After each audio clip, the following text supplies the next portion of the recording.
बेटा, पता नहीं कौन सा काम में इतनी बिजी रहती है तेरी बहू कि बच्चों को टाइम से रोटी भी नहीं दे सकती है।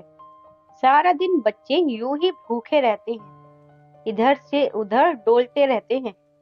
कम से कम बच्चों का तो ध्यान रखना चाहिए। ब्रेड खिला खिला कर फूल से बच्चों का पेट भर देती है, जब ही दोनों बच्चे दिन पर दिन सूखते जा रहे हैं।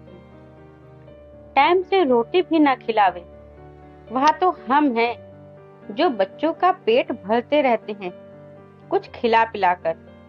हम ना हो तो शांति और राम किशोर जी अपने बेटे समीर से अपनी बहू लता की शिकायत करते हुए बोले, क्यों, लता खाना नहीं बनाती क्या? समीर ने अपनी माँ से पूछा।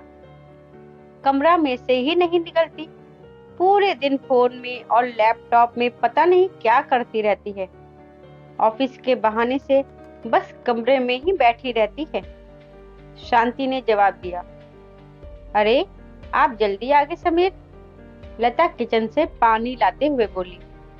लता की आवाज सुन शांति जी थोड़ा झेपते हुए बोली, घंटा भर हो गया है आए। हमने सोचा तू सो गई है, इसलिए आवाज नहीं लगाई तुझे।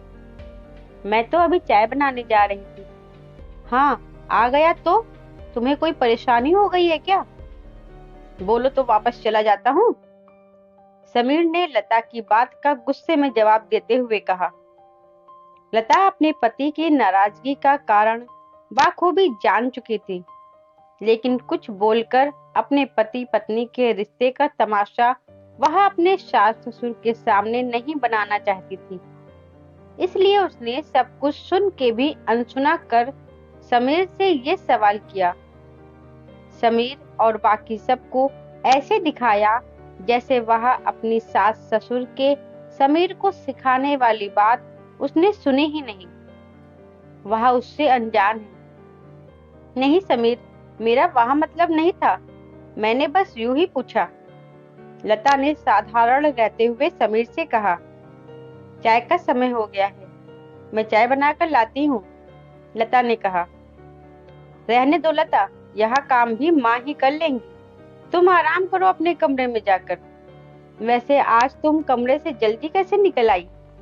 मेरे आने की भनक तुम्हें लग गई होगी, जरूर तभी तुम चाय बनाने के लिए बाहर आ गई। क्योंकि मुझे भी तो तुम्हें दिखाना होता है ना कि कितना काम करती हो तुम, वरना तुम्हें परिवार में कहाँ किसी की परवाह है। किसी की तो छोड़ो, तुम्हें तो अपने बच्चों तक की भी चिंता नहीं है। ना टाइम पर खाना देती हो बनाकर और ना ही प्यार। पता नहीं कैसी माँ हो तुम। मुझे लगता था कि तुम केवल माँ पापा का ही ख्याल नहीं रखना चाहती, लेकिन मुझे आज पता चला कि तुम तो अपने बच्चों का भी ख्याल नहीं रखना चाहती हो।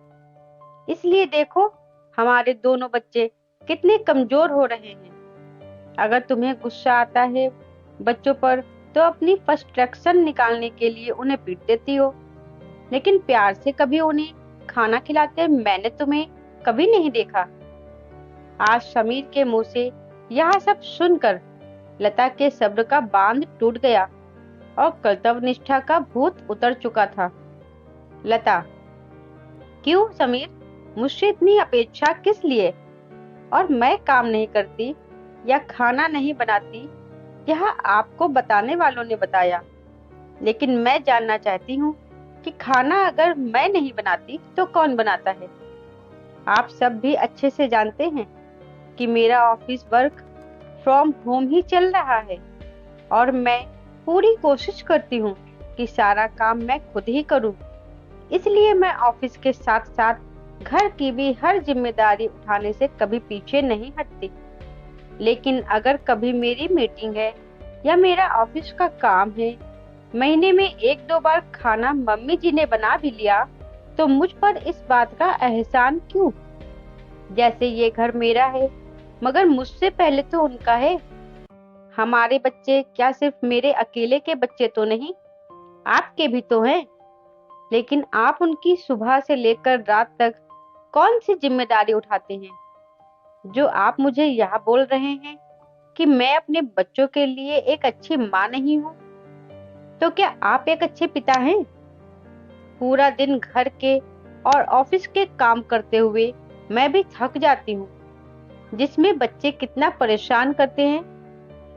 अगर वह मेरी बात नहीं सुनेंगे तो मैं उन्हें सही करने के लिए अगर डांट देती हूँ या कभी एक थप्पड़ लगा देती हूँ, तो आपके अनुसार मैं एक अच्छी माँ नहीं हूँ? वाह समीर, क्या बात है आपकी। मतलब जब बच्चे परेशान करे या किसी से संभाले नहीं जाते तो भेज दिए जाते हैं मेरे पास, लेकिन जब मैं खुद परेशान हूँ तो किसके पास भेजूं? क्या कोई मुझे ये बताएगा? मैं अगर कभी किसी दिन व्यस्त हो भी गई खाना बनाने के समय पर और मम्मी ने खाना बनाकर बच्चों को खिला भी दिया, तो मुझ पर इस बात का कोई एहसान नहीं है, क्योंकि उनका हक सिर्फ दादा दादी कहलाने तक ही खत्म नहीं होता ना। दादी हैं, कुछ बनाकर खिला रही हैं अगर अपने पोते को, तो मैं तो उसे प्यार समझती थी, लेकिन यहाँ पर तो मुझ पर एहसान की भावना लिए सब काम हो रहा है। रिश्ते में तो हम सब एक दूसरे से बंधे हैं, फिर अपेक्षा सिर्फ और सिर्फ मुझसे ही क्यों समीर? मेरा पूरा दिन कब शुरू होता है, कब खत्म होता है, यहाँ मुझे भी पता नहीं लगता। अपनी हर कोशिश रखती आई हूँ कि मैं एक अच्छी बहू, पत्नी और एक माँ बन सकूं, लेकिन यहाँ मेरे अकेले के करने और सोचने से नहीं होगा, क्योंकि हर इंसान अपने विचार और सोच अलग रखता है। आप किसी के लिए अगर मर भी जाओ तो कमी निकालने वाले लोग उसमें भी दोष आपका ही ढूंढ लेंगे। जानते हो समीर, जो यहाँ घर तुम्हें ऑफिस से आने पर सुकून का एहसास करवाता है, इसके लिए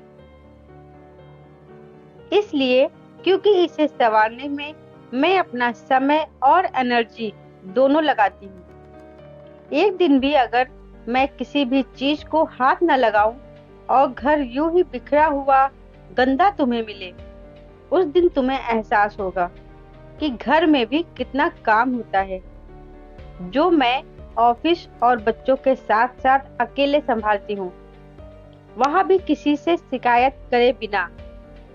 लेकिन क्यों करूं मैं ऐसा? मैं भी तो इंसान हूँ, मुझसे भी तो भूल चूक गलतियां हो सकती हैं, लेकिन वो गुनाह बनाकर आपको क्यों दिखाया जाता है?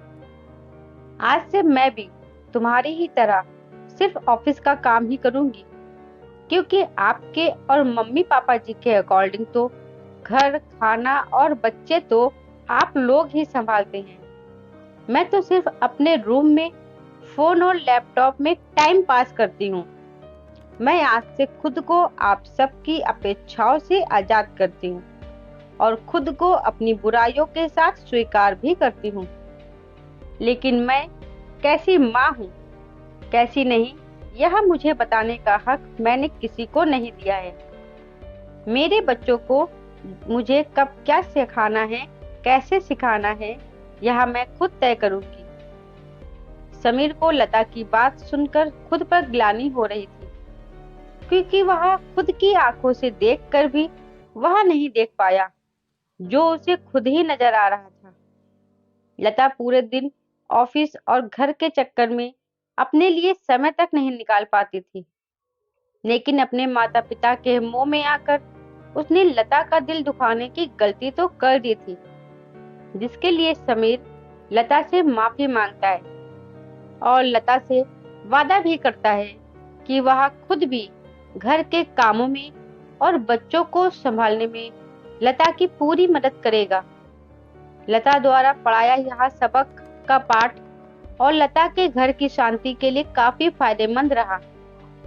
दोस्तों, यहाँ हम सब महिलाओं की मिलती जुलती कहानी है। ज्यादातर माँ को बच्चों के लिए सुनने को मिल ही जाता है कि समय पर खाना नहीं खिलाते, बच्चे कुछ गलत करे तो माँ की गलती, और अच्छा करे तो पिता का नाम जोड़ दिया जाता है। दोस्तों, आपको हमारी कहानी कैसी लगी, हमें कमेंट के माध्यम से जरूर बताइएगा। दोस्तों, कहानी अच्छी लगी हो तो वीडियो को लाइक, शेयर और सब्सक्राइब करना मत भूलिएगा। धन्यवाद।